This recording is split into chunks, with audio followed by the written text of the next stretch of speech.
Welcome back everyone. In today's quick tips video we will discuss how to use the application settings of Sawgrass Print Utility to personalize your user experience.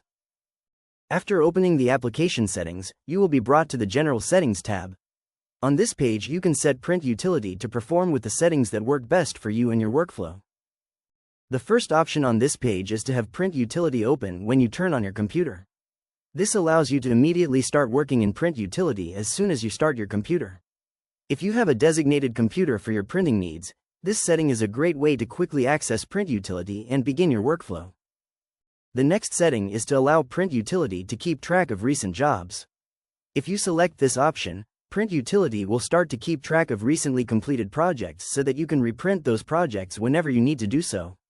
These recently completed projects can be accessed on the toolbar located on the left side of Print Utility.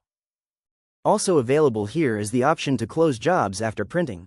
Selecting this option will have Print Utility close the tab at the top of the screen after a project is finished printing.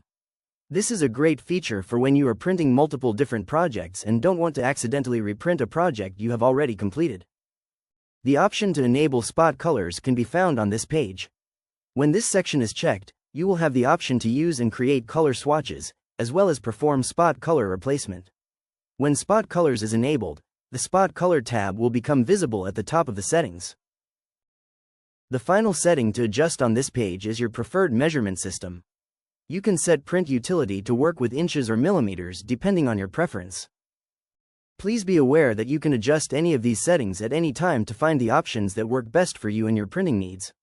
That's all for today. See you next time.